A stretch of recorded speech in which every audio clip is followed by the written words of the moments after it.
Shalom Bapak Ibu Saudara-saudari yang dikasihi dan mengasihi Tuhan. Kita bersyukur hari ini Tuhan boleh memberkati kita. Mari sebelum kita membaca dan merenungkan firman Tuhan, kita berdoa. Tuhan, terima kasih, kami mengucap syukur untuk kasih setiamu di dalam hidup kami. Kami bersyukur kalau hari ini kami boleh ada sebagaimana kami ada. Ini semua karena berkat dan kemurahan-Mu. Sebentar kami akan membaca dan merenungkan firman-Mu. Tuhan tolong kami untuk kami boleh mengerti, sehingga kami tahu apa yang harus kami lakukan. Kami berdoa, kami mengucap syukur dalam nama Tuhan Yesus Kristus. Haleluya. Amin. Bacaan kita hari ini terambil dari kitab Ibrani pasal yang ke-8, ayat yang pertama hingga ayatnya yang ke-13. Saya akan membacakan di ayatnya yang ke-12. Demikian, sebab Aku akan menaruh belas kasihan terhadap kesalahan mereka, dan tidak lagi mengingat dosa-dosa mereka. Amin. Demikianlah firman Tuhan. Mari kita merenungkannya. Satu kali Bapak Ibu Saudara, saya ketemu dengan satu orang. Orang ini menceritakan akan kekecewaannya. Dia sampaikan bagaimana dia kecewa terhadap seseorang yang pernah melukainya, dan ini terus diingatnya di dalam sepanjang hidupnya. Dia bilang, sampai mati aku tidak akan melupakannya. Dan kalaupun aku harus melupakannya, dia harus datang kepadaku minta maaf, dia harus menyembah sujud kepadaku.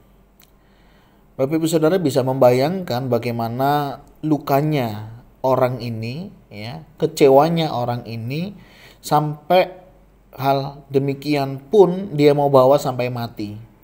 Dan kalaupun orang itu datang minta maaf, dia harus sembah sujud kepada orang ini. Bapak Ibu Saudara, ada banyak orang kadang kecewa, marah begitu ya, kesal, sakit hati terhadap orang lain, sehingga menjadikan atau memposisikan dirinya seperti Tuhan, begitu ya.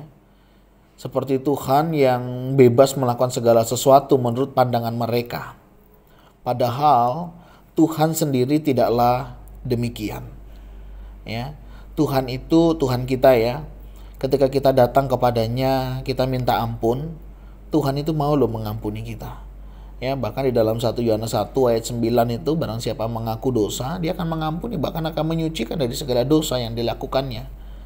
Kalau Tuhan saja bisa mengampuni orang yang berdosa, kenapalah kita sulit mengampuni orang yang mungkin bersalah kepada kita, orang yang mungkin pernah mengecewakan kita, orang yang mungkin pernah melukai kita. Ada apa? Apakah kita orang yang belum diampuni oleh Tuhan, sehingga sulit rasanya kita mengampuni orang lain? Karena biasanya begitu Bapak Ibu Saudara ya. Kita sulit mengampuni bukan karena kita tidak tahu cara mengampuni, tetapi karena kita sebenarnya ya mungkin belum diampuni oleh Tuhan, sehingga sulit rasanya kita itu untuk mengampuni orang lain. Karena menurut saya, orang yang sudah diampuni oleh Tuhan karena segala dosa dan pelanggarannya, sadar pengampunan itu adalah anugerah yang dari Tuhan, yang sebenarnya kita tidak layak untuk menerimanya, pasti kita akan sangat mudah untuk mengampuni orang lain akan kesalahannya. Karena setiap kita bisa berbuat salah, setiap kita bisa jatuh di dalam dosa. Nah, ini penting Bapak Ibu Saudara bagi kita. Nah, firman Tuhan hari ini mengingatkan kita akan hal ini. Sebab aku akan menaruh belas kasihan terhadap kesalahan mereka. Tuhan saja menaruh belas kasihan kepada orang yang berbuat salah kepadanya, yang hidupnya mungkin tidak berkenan di hadapan Tuhan.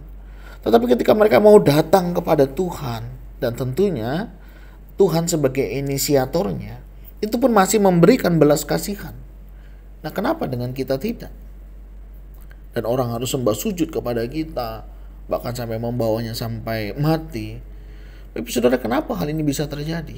Mari kita introspeksi jika ada di antara kita menyimpan luka, dendam, sakit hati, dan kekecewaan, termasuk akar pahit di dalamnya.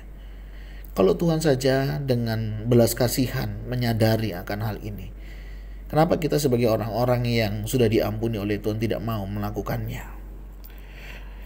Firman Tuhan juga katakan, dan tidak lagi mengingat dosa-dosa mereka. Ketika kita sudah mengampuni, mari kita lepaskan pengampunan itu. Dan tidak lagi mengingat-ingat dosa itu.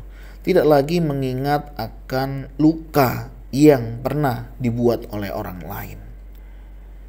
Salah satu ciri orang yang sudah tidak lagi sudah sehat, sudah sembuh adalah ketika mengingat kita tidak lagi sakit. Kita bisa mengingat peristiwa orang yang mengecewakan kita, menyakiti kita.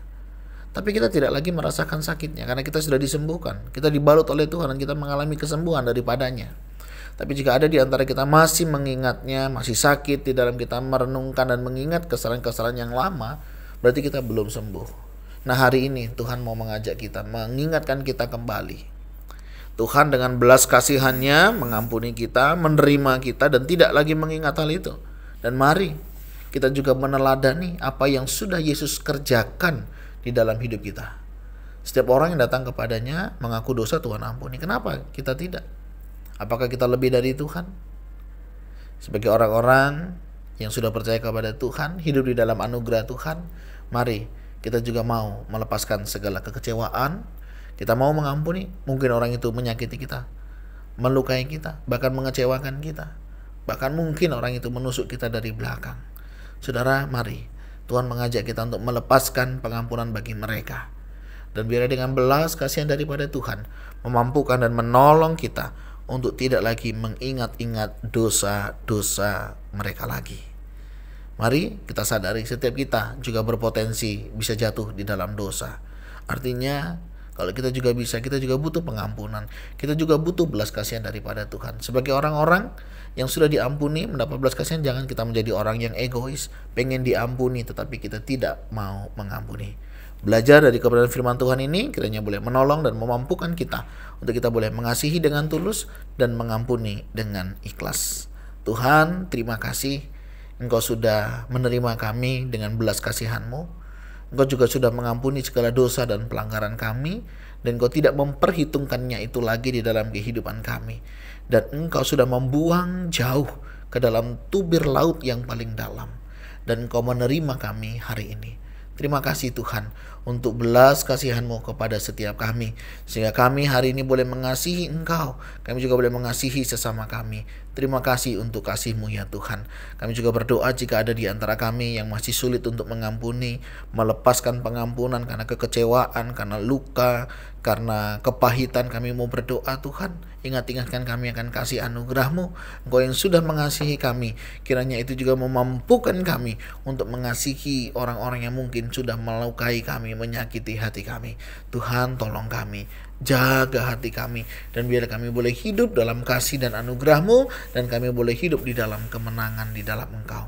Berkati jika ada di antara kami yang sedang terluka, Tuhan balut, Tuhan sembuhkan, dan Tuhan menolong kami untuk kami tetap hidup dalam kasih anugerah-Mu. Ini doa seru kami Tuhan, yang kami naikkan di dalam nama Tuhan Yesus Kristus. Haleluya.